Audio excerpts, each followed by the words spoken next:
Welcome to the Forever Fab podcast for Patreon, where you may access exclusive interviews and additional fabulous content. Here's an example of what you may hear. The purpose of this podcast is to educate and inform. It is no substitute for professional care by your doctor or your qualified healthcare professional.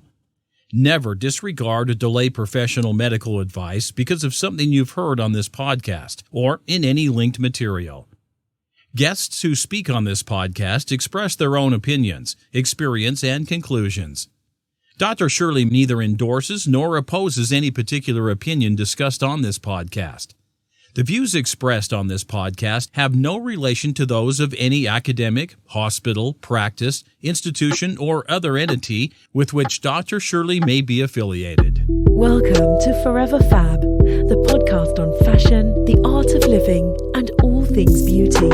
This podcast is curated by Dr. Shirley Madere, MD, as the definitive source of holistic wellness through beauty.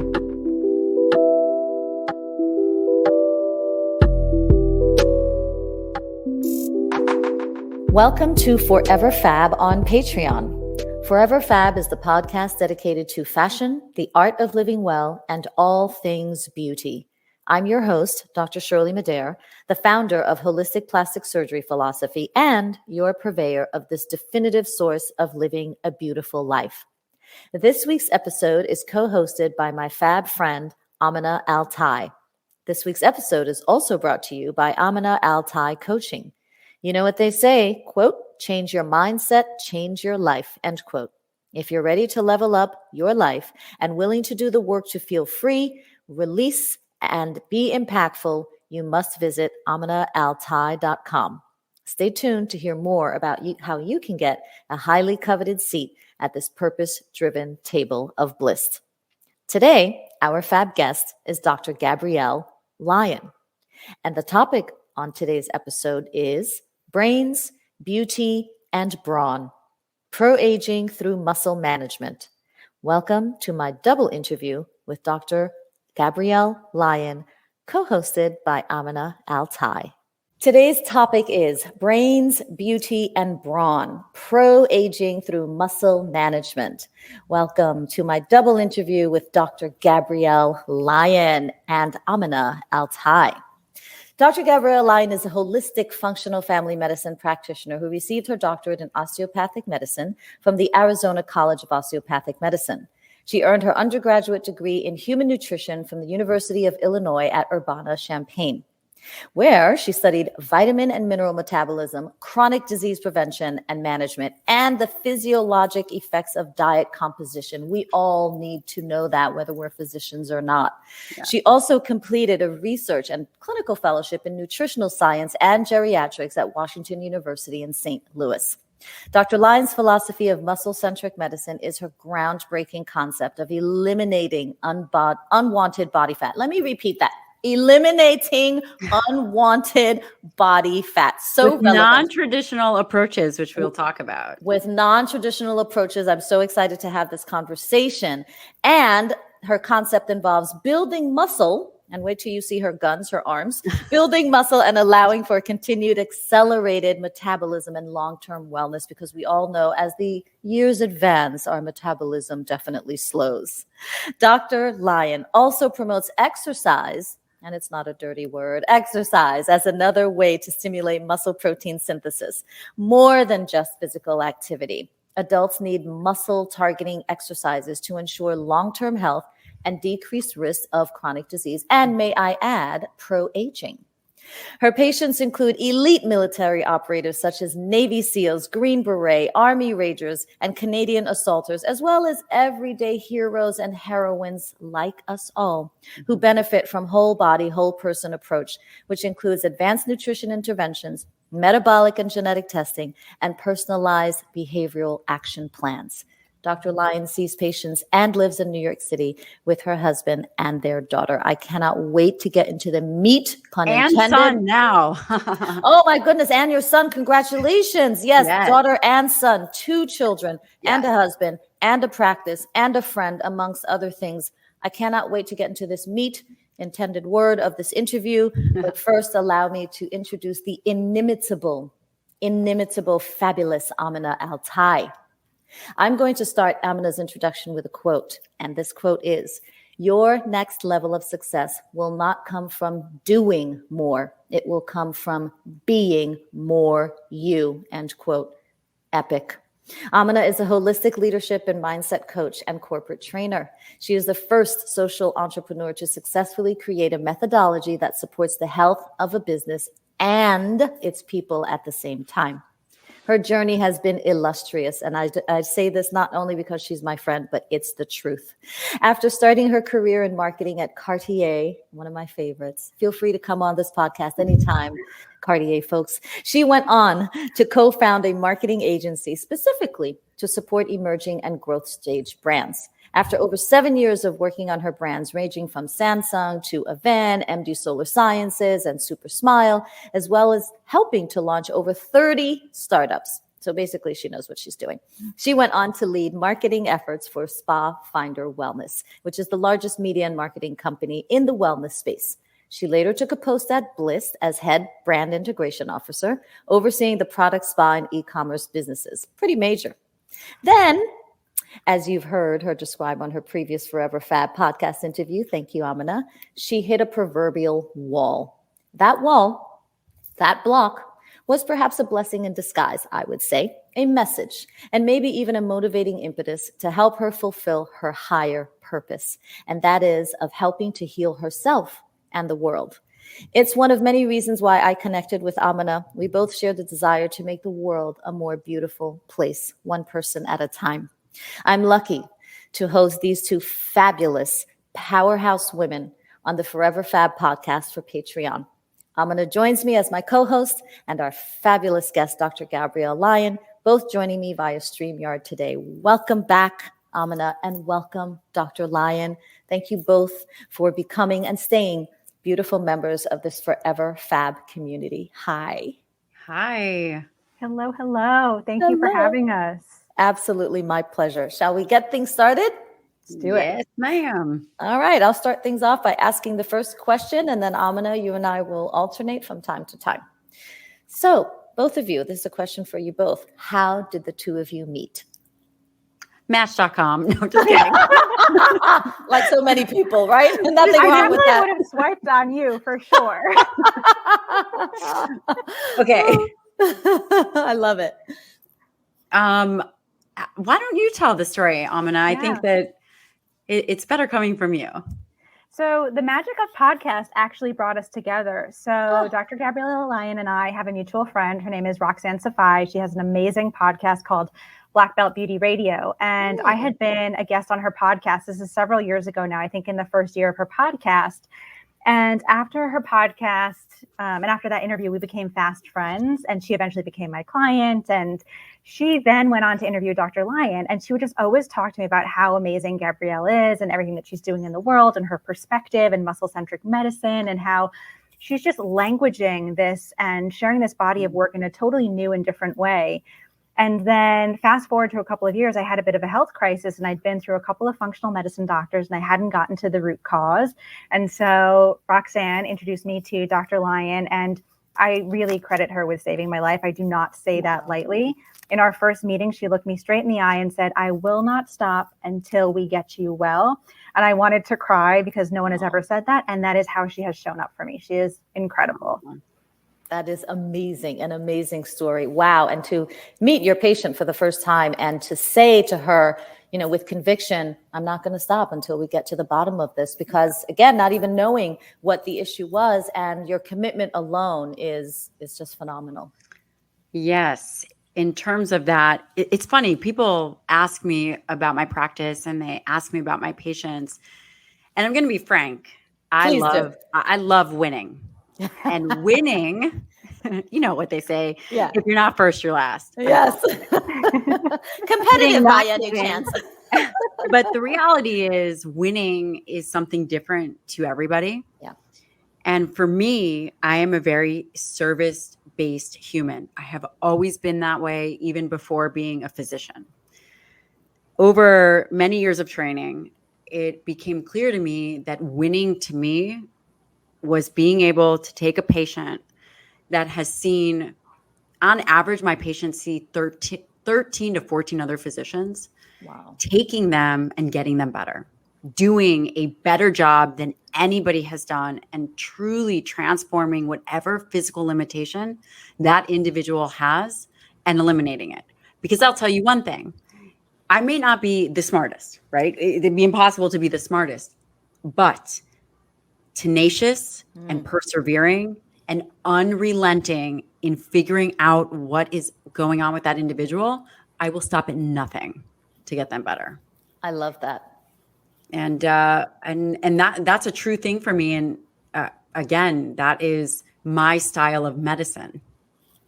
And just hearing that alone, right, Amina, and correct me if I'm wrong, but just going to a physician and having that physician say to you, I will not stop until we figure out what's going on with you, and being unrelenting and being tenacious and turning, every stone, every corner, that in and of itself, hearing that to me would be the beginning of the healing process. Just hearing it is healing. Just knowing that you have somebody on your team that will literally look at everything and is linking arms with you and has your back is the most beautiful thing that you can ever experience as a patient. That's the most profound shift that I've ever had, I think. And I also think that there's something really special about Dr. Lyon's approach that we haven't touched on yet, of you understand human. So like part of your medicine is reading the human, reading the archetype, listening and feeling what's unsaid, and going to that place as well. It's really powerful. Yes. Yeah. There, it's interesting. I've been in practice embarrassingly seeing patients for, 15 years. Yes. And I will tell you that, and, Dr. Shirley, I'm sure you've had this experience, is that there's the physical aspect of the patient, and we are trained algorithmically. We are trained to identify systems, maybe, whatever that system is. And medicine is arguably very algorithmic, and rightly so. You have this infection, you take this medication. The interesting aspect of that nuance of healing really relates to the archetype of the person, which, by the way, is incredibly predictable. Right?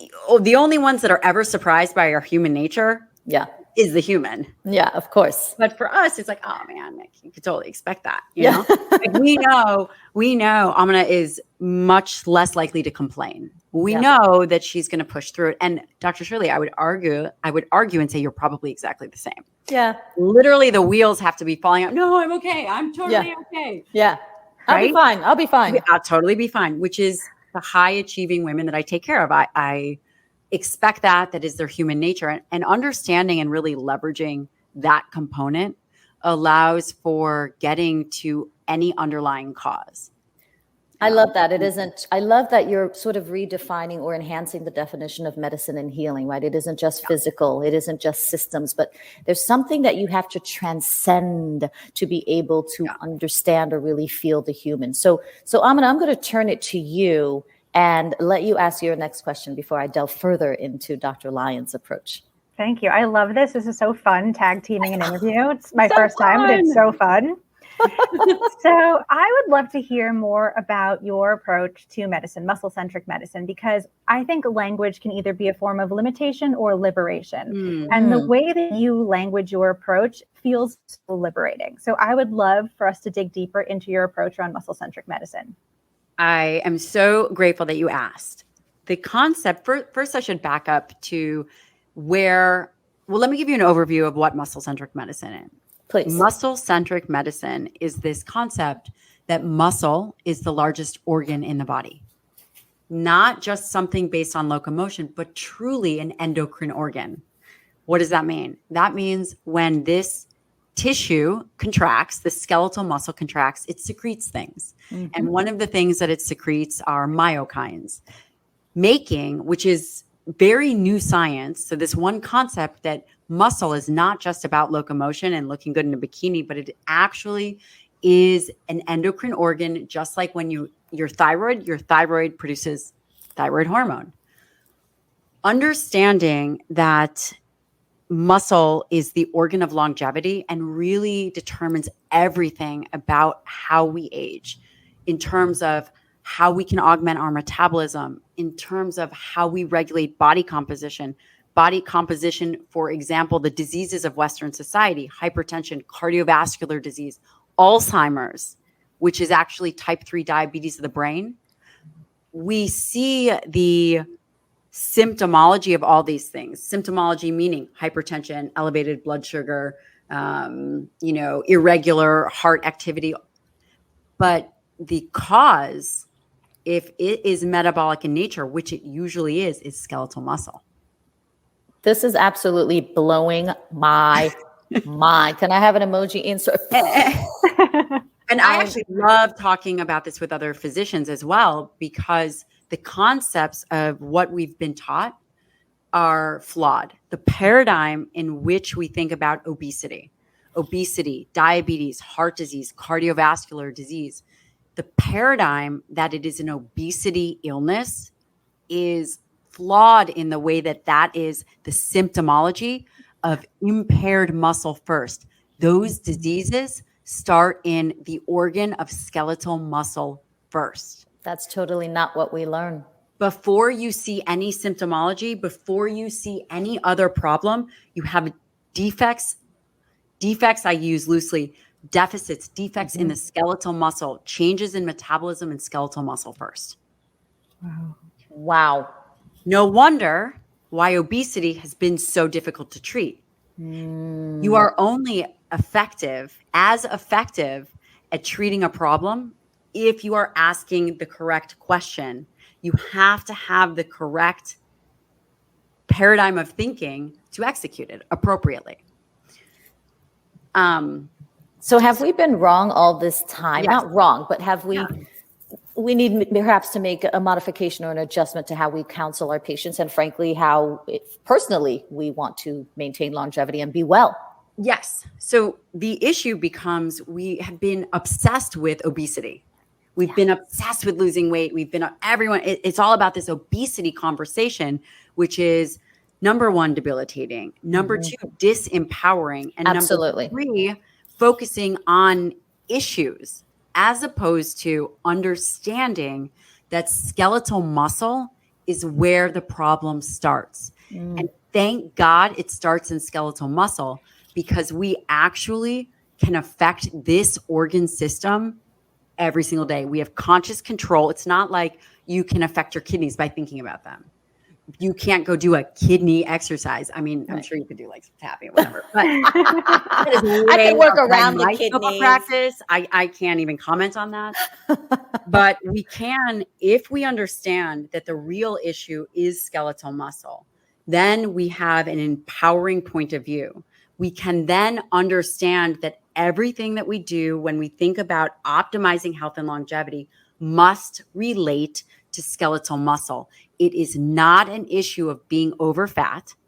It is an issue of being under muscled. Ooh, okay. True story, which is going to lead to my next question. True story is that I'm going to talk about pandemic pounds. That's what I call them. So height of the pandemic, beginning of the pandemic, I totally just had my own situations, holistically, mentally, emotionally. Interestingly enough, a few things that I stopped doing, which I had been doing religiously. I stopped eating relatively well. So definitely my caloric intake increased. My sugar addiction, desire for it increased. And interestingly enough, at the same time, I stopped exercising every day as I used to. And these 15, revisit of the freshman 15, this is now the pandemic 15 that I have put on.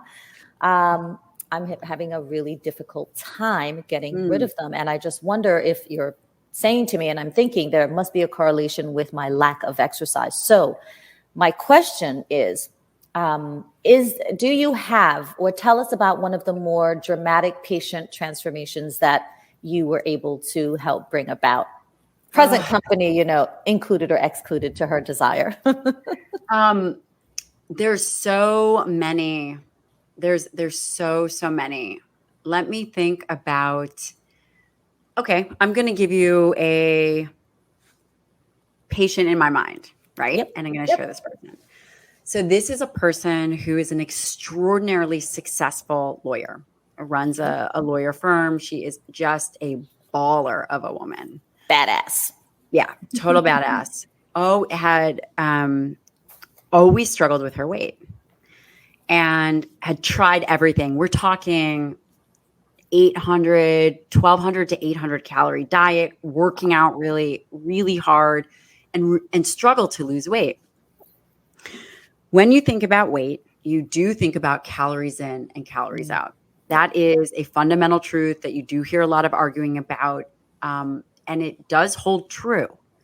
However, when you think about calories in, that's incredibly self-explanatory. And she was doing fantastic on her diet. She was high protein.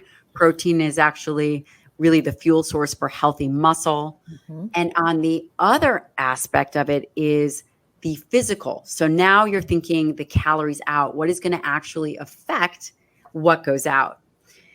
And there's different ways to burden a system, and there's different ways to burden a metabolic system. And I will share with you, one of the things that we did is we corrected her sleep apnea. And she had sleep apnea, and individuals that don't sleep well, or have sleep apnea have alterations in their ability to regulate blood sugar. Okay. We corrected her sleep apnea. She also had multiple gut problems. And when I say multiple gut problems, she had 2 parasites, an overgrowth of candida. She had all kinds of malabsorption issues. She was having low-grade inflammation. Her digestion was never great. She really, really struggled to be able to appropriately put on muscle mass because she was always in somewhat of an inflamed state. Mm-hmm. We corrected her thyroid. And we didn't even do hormones. We just did a little bit of thyroid correction. This woman who was never able to budge her weight lost 40 pounds like that. Wow. May I make an appointment, please? But these were things, and she'd been to a lot of other people, and it wasn't as simple as, but no one had thought about the fact that she might have sleep apnea. I treat sleep apnea all the time for individuals that aren't overweight. It's not necessarily a weight issue. It is the way that the jaw and the tongue shift and fit. Yes. And it was these other things, thinking about these other things. She had done a bunch of gut tests with other kind of integrative practitioners, but one has to understand is, while I do practice a spectrum of more natural medicine, I am a traditionally trained physician. Yes. Right. Which means, just like you, Dr. Shirley, which means if, it looks like a duck and quacks like a duck, it's probably a duck. Even if the test says it's not a duck, that motherfucker's a duck. Okay. Quack, quack, quack, quack. So what I did was I didn't agree with the results that I was seeing. So I did further infectious disease workups. I collaborate with other physicians, other infectious disease workups to really understand what is going on with the gut, because it just didn't make sense. She had an extensive travel history. And then, of course, when you're looking at old school parasitologists, they give you a whole different perspective, and we were able to identify certain things and fix it. And that's just one example. Tremendous results. And, again, I love winning. Yeah. So I would say I've only, maybe I've had 2 patients that I wasn't able to completely transform. Wow. I mean, that sounds amazing. So Amina, I'll take it to you. Yeah, I think there's so much creativity in your approach as well, because as a patient of yours, I have done my tour of the who's who of functional medicine doctors across the country. Like, I have done the world tour.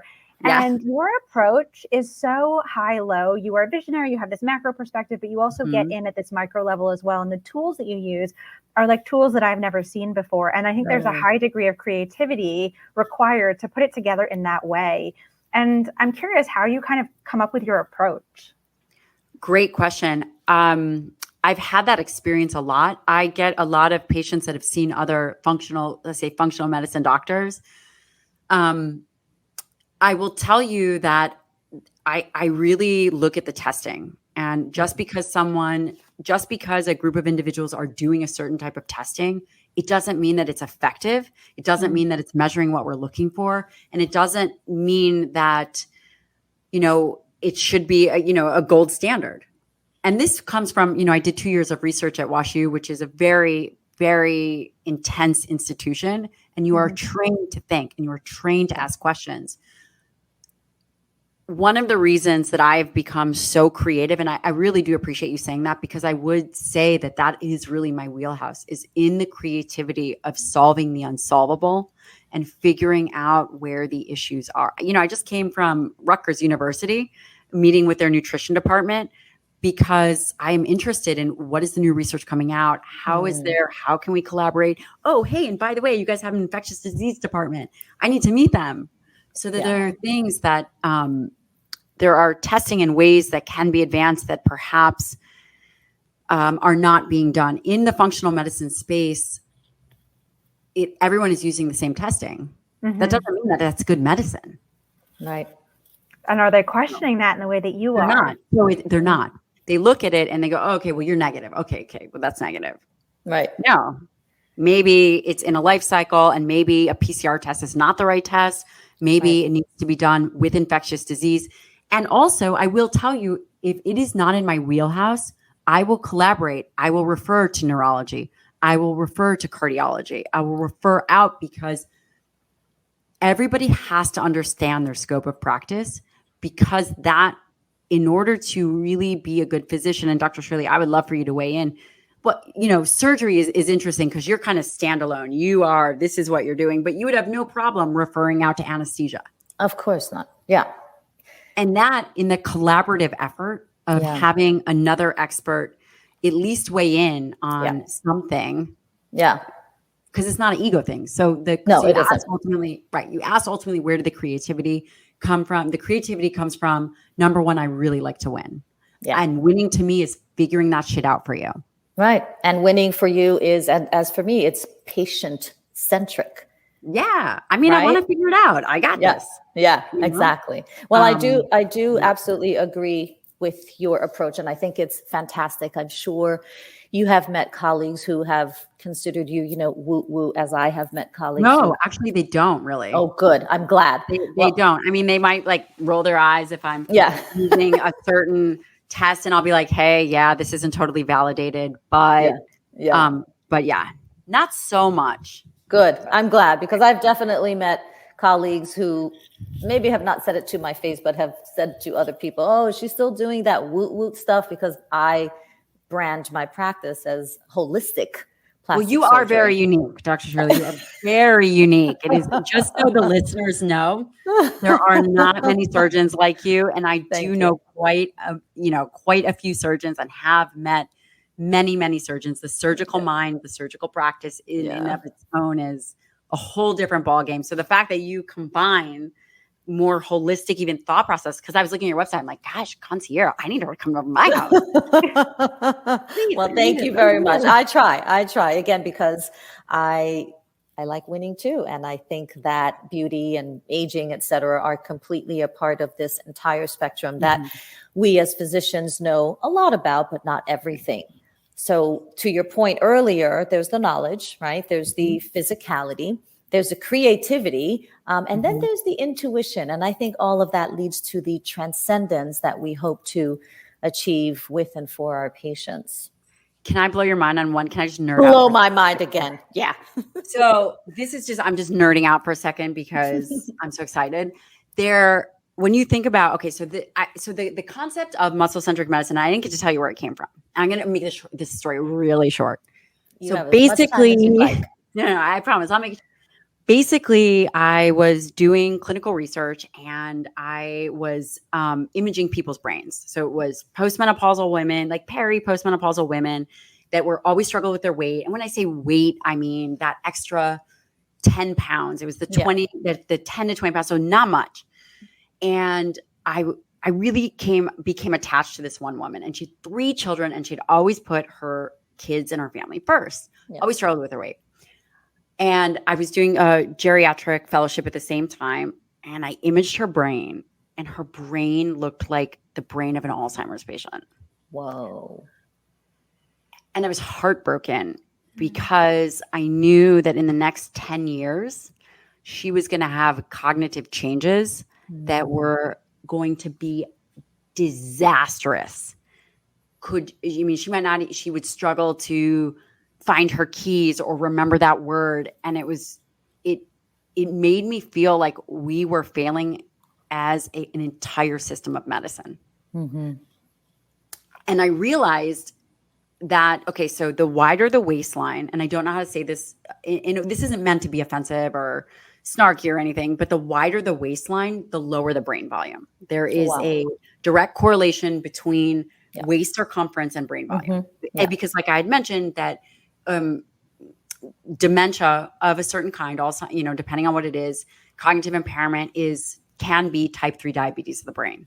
So so there's a metabolic weight component. Correlation, yes. And I just was at that moment, thought to myself, realized that if we could have focused on the solution and really focused on her muscle health, that this wouldn't have happened. Because we're failing her. She was yo-yo dieting. She was losing weight. Every time she lost weight, she would lose muscle. And now she couldn't maintain her blood sugars. It was like this whole big mess. So that is the moment that muscle-centric medicine was born. Fast forward to my lunch today, which is what I'm super excited to tell you about, because I think this is going to be another like, oh my God, this is such an aha moment. Yes. When we take blood work, right, Dr. Shirley, when you do blood, you look at the CBC, you look at the CMP, is the blood levels okay, everything working? Yeah. Ways in which we address body fat, we kind of look at blood sugar regulation. Yes. Okay. And there's multiple markers. We might even look at triglycerides. How do you assess muscle mass? There's only one test that we do in the blood. Creatine kinase. I was going to say, is it creatine? That's it. Only one. But how many times is so you mean to tell me that we have one marker that so this just goes to show you how messed up we are. We have all these markers to look at obesity. We have all these things like, blah, blah, blah. That, which, by the way, is a symptom of impaired skeletal muscle. Interesting. Yeah. And then how are we addressing muscle health? So muscle health should be an endpoint. You should go to your doctor and your doctor should be like, let me see what your healthy skeletal muscle mass is. Nah, it doesn't happen. Nobody knows. I don't know what, Dr. Shirley, I don't know what yours is. I don't know what yours is. I don't even know what mine should be because the questioning and the concepts around obesity have been so deeply ingrained and they are so incorrect. It's like we've been shining the light in the wrong direction. And so we have this paradigm that is built around material that we're not even meant to be looking at. There's this whole obscured purview, and you are now talking about it in a way that allows us to be, like you said, conscious and proactive and shifting into this new way of being. So you're totally right. And I was just super excited because I just came to this realization today while I was talking to a professor. And I was like, oh man, we are really missing the mark. Mm. Anyway. Yeah. Wow. That's profound. Back to regular scheduled programming. Can we talk about hitting the mark, which is how I view you? So obviously my shtick in the world is leadership and aligned leadership. And you are somebody that to me is just so in alignment, and how you lead is really beautiful and honorable, and how you also make time for your family and the people that you love. And so I would love to know, and I'm sure everybody listening would love to know, what are the vital practices that you use to be able to show up so fully? Because you have a bustling practice, you have a big family, you're talking around the country, like you are on the go. So how do you show up in the way that you show up? What are your vital practices? Integrity. And what does integrity mean to me? It means I start off by deciding who I'm going to be every day. For me, I really want to be iconic. I really want to change this narrative, and that means something. So every day I write that out, every single day. And then I design the state in which I'm going to go through my day, whether it's magnetic and abundant and bright and whatever it is. And I write that out. And then I design exactly how my day was going to go. Today, I'll give you an example. I was going to Rutgers and I decided I want to be an adjunct professor. That's my new thing. I want to be an adjunct professor for Rutgers. And I wrote out exactly what's going to happen and how I want to go more towards media. And I want to do more speaking and more TV, blah, blah. So I write this whole thing out. And then I decide I'm going to manifest something. And I write in the last line what I'm manifesting. Okay. That is one section. And then so that's one part of the integrity. The second, even more important part of the integrity is I am on top of my inner dialogue. I write out everything that I do not miss a beat. I am on top of it. I am regulating that shit like that. It is not slipping by me, because when it does, it becomes unconscious and then I don't even realize it. Yeah. So I send a text. I work with a coach. I send her a text, or I'll put in an email, just nonsensical lower self vibe that has to come out, because it's not personal, right? The brain, just like the heart beats, the brain thinks nonsensical stuff. So that's an integrity practice. And then every domain in my life has structure. Time management. I have to be on top of my time management, and I have to have integrity about it. The way I treat my husband, the way I treat the people in my life, there's consequences for everything. And I put those in place. When I was a jerk to my husband, I'd have to throw $20 out the window in single dollar bills. How many times do you think I was a jerk? Damn, just once. It was my new purse. Damn it. Totally. So these are just examples, and I learned this from the Handel group, and these are examples of just keeping integrity really tight and then really being present. And I always say what I mean, and you what you see is what you get. I always do things within just very much in alignment, and it is a conscious effort. I was actually going to ask you, I was like, these practices sound like the Handel group. And I went to Handel back in, 2008. That was one of my first stops or first coaching forays before I actually became a coach. It's a wonderful organization. I love it. And I work with them, and we do, I've been working with them for years. And then the other aspect is, and when you say physical integrity, it's physical integrity with food, it's integrity with training, which is different for everybody. For me, I'm a very physical being. I'm married to a Navy SEAL. We get up, we train. If he wants to be lazy, I'm still in there sprinting with, I'm holding the 2 babies and the man-child. Let's go, whatever it is. But if I miss those things that I know that are foundational, it builds on, it creates anxiety and it builds. And also, and I'll leave this last piece because now this was exhaustive and I'm sure no one wanted to hear that much of it. Yes, we did. Is that I'm very aware of my weaknesses. Right now in our society, it's all about focusing on your strengths. I think that is a huge mistake. You have to know the kinks in your armor. You have to know your Achilles heel, because you can expect and plan for that. I am never caught off guard or surprised by my own inherent nature. And that is incredibly valuable. You've been listening to part 1 of the Forever Fab podcast for Patreon. If you are interested in more exclusive content, additional fabulous interviews, then please go to patreon.com/foreverfab and become a fabulous member. Sign up for either the gold, platinum, or diamond level and enjoy even more Forever Fab.